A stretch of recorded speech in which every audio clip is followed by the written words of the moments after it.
नाज़रीन, chairman PTI Imran Khan की मुश्किलात में मज़ीद इजाफा हो गया है। क्या बुशरा बीबी जो कि इमरान खान साहब की अहलिया हैं, उनकी गिरफ्तारी अमल में लाई जाएगी? और पीटीआई रहनुमा जो कि साबका रहनुमा है असद उमर साहब, उन्होंने रियासती इदारों के लिए एक बड़ा बयान दे दिया है। उनका क्या कहना है, आज बात करेंगे इस वीडियो में।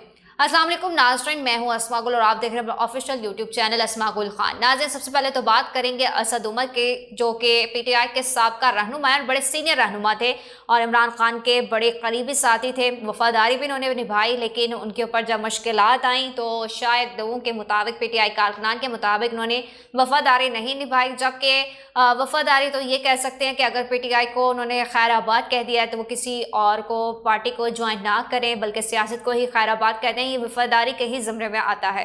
लेकिन अगर वफादारी नहीं निभाई किसी ने, तो मुख्तलिफ साहब का रहनुमा है जिन्होंने पीटीआई को खैराबाद तो कहा ही, लेकिन इस्तेकाम पाकिस्तान पार्टी को ज्वाइन कर लिया या किसी और के साथ शमूलियत इख्तियार कर ली। खैर, ये तो थी पुरानी साबका बात है। लेकिन असद उमर साहब ने जो है वो रियासती इदारों के लिए बड़ा बयान दे दिया। उन्होंने ट्वीट किया है। उन्होंने कहा है कि मैं रियासती इदारों के साथ जो है वो उलझना नहीं चाहता। उन्होंने कहा है कि मैं पीटीआई से भी इस्तीफ़ा दे चुका हूँ, लेकिन बाकायदा सियासत छोड़ने का ऐलान करता हूँ। कहते हैं कि अगर सियासी इदारे और रियासती इदारे मतलब कि सियासत और इस्टेब्लिशमेंट आपस में उलझेगी तो मुल्क का बेड़ा गर्क होगा। मुल्क का मफाद वाकई में बिल्कुल भी नहीं है, क्योंकि अगर सियासी इदारे या सियासी पार्टियाँ अगर इस्टेब्लिशमेंट के साथ उलझती हैं तो मुल्क में बड़ा उधम मच जाता है, जो कि पिछले 75 सालों से दिखने में आ रहा है। लेकिन पहले ये था कि भुट्टो साहब के ज़माने में भी ये हुआ, फिर उसके बाद बेनज़ीर के ज़माने में भी ये हुआ और एमकेएम के ज़माने में भी ये हुआ,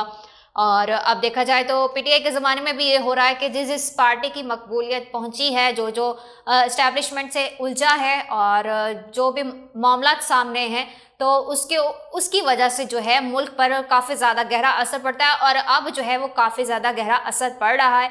तो इसलिए पीटीआई रहनुमा, बल्कि साबका रहनुमा असद उमर साहब ने जो है सियासत को ही खैराबाद कह दिया है, यानी कि अब वो किसी प्रेस कॉन्फ्रेंस वगैरह में भी शिरकत नहीं करेंगे। दूसरी बात यह कि इमरान खान साहब के लिए बड़ी मुश्किलात जो हैं वो अब होने वाली हैं। मुश्किलात ये कि ऐसे कि इमरान खान साहब के जो अपने उनके ऊपर करप्शन के केसेस हैं, जिसमें अलकादरी यूनिवर्सिटी और तोशा खाना रेफरेंस के जो केसेस हैं, और इसके अलावा अगर साइफर केस की बात की जाए तो शायद वो इन तमाम केसेस में बरी हो जाएं। लेकिन मसला आ जाता है कि अब मैं अगर बात करूं इमरान खान साहब के करप्शन के केसेस की, जो कि अलकादरी यूनिवर्सिटी का एक करप्शन का जो केस है उनके ऊपर 190 मिलियन पाउंड्स का, इस तरह से तो उसके अंदर जो है अभी तक खान साहब पे करप्शन तो साफ जाहिर नहीं हो सकी। ना कोई अभी तक जो है अदालत वो जाहिर कर सकी है कि खान साहब ने करप्शन की है या नहीं। लेकिन फिलहाल जो है वो केसेस चल रहे हैं, उनकी समाअत भी जो है वो 14 नंबर को होगी।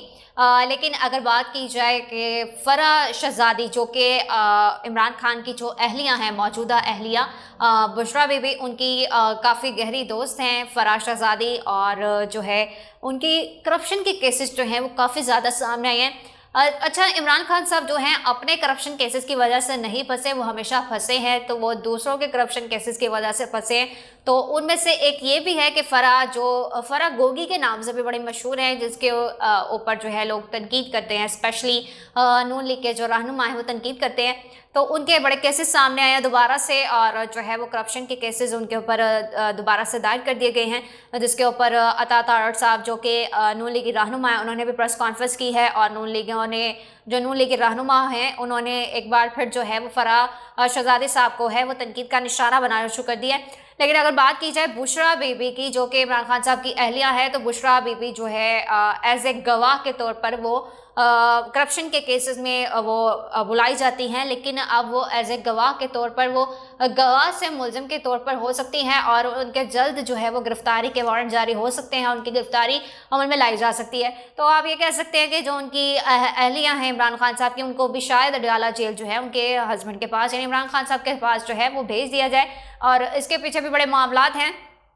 तो बात यह है कि इमरान खान साहब जो है उनके लिए मुश्किलात ये दरपेश आ रही हैं कि उनके दौरे हुकूमत में उनके ही नाक के नीचे उनकी बेगम बुशरा बीबी और फराह शहजादी ने कैसे करप्शन कर ली। उनके जो करप्शन के केस हैं वो भी साफ जाहिर हो रहे हैं।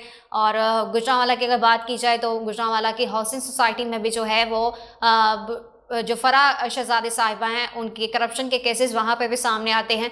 तो उनके जो करप्शन के केसेस हैं वो सामने आ रहे हैं और इसी वजह से जो है इमरान खान साहब मज़ीद मुश्किलात में जो हैं वो घिर रहे हैं। और दूसरी बात ये है कि मुस्लिम लीग नून का MQM से इत्तेहाद, अगला टारगेट कौन? अच्छा जी, मुस्लिम लीग नून और MQM का इत्तेहाद हो गया। जिस तरह से मैंने आपको साबका अपने पिछले व्लॉग में बताया था कि मुस्लिम लीग नून और जो MQM के जो फारूक सत्तार साहब हैं उनकी भी मुलाकात हुई है और उन्होंने इलेक्शन जो है वो सिंध में साथ लड़ने का ऐलान कर दिया है। अच्छा जी, उन्होंने अब ये अगला टारगेट उनका ये है कि पूरे जो सिंध है वहाँ से उन्होंने अपना अपना नुमाइंदा खड़ा करना है। अब पूरे ताकत और ज़ोर के साथ और पूरे सिंध में जो है अपनी एक एक सीट वो कोशिश करेंगे कि अब उन्होंने निकालनी है।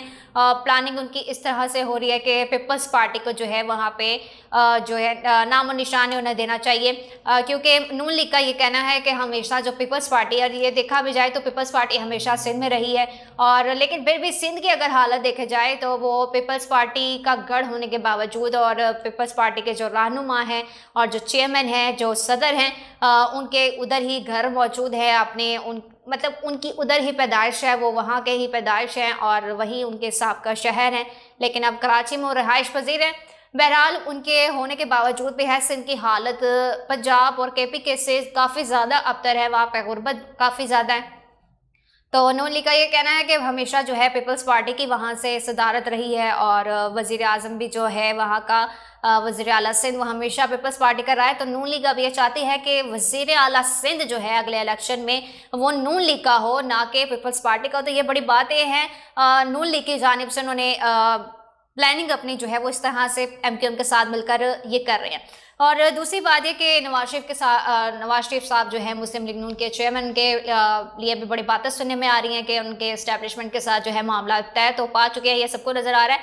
लेकिन अदालत ने उनको बड़ा रिलीफ दे दिया है। अदालत ने ये रिलीफ दिया है कि भाई उनकी जो जायदादें जिसके मामले में उनको इश्तिहार 2020 में करार दिया गया था और वो लंदन चले गए थे, उनकी जायदादें और लग्जरी गाड़ियां जो है वो जब्त कर ली गई थी तोशाखाना केस में, और उनकी 1650 तकरीबन जो है वो ज़रई अराजी थी वो कब्ज़ा में ले ली गई थी। लेकिन अदालत ने जो है वो उनकी जायदादें और उनकी जो लग्जरी गाड़ियाँ हैं, उनके जो सारी चीज़ें हैं उनको वापस देने का ऐलान कर दिया है। मतलब कि अब आप देख सकते हैं कि इश्तिहारी एक आता है और उसके साथ जो सलूक हो रहा है, ये तो आपको पता है कि मामला जो है वो तय पा गए और अगले वज़ीर आज़म जो है, मैं आपको बार बार यही कह रही हूँ कि हमारे नवाज शरीफ साहब ही होंगे।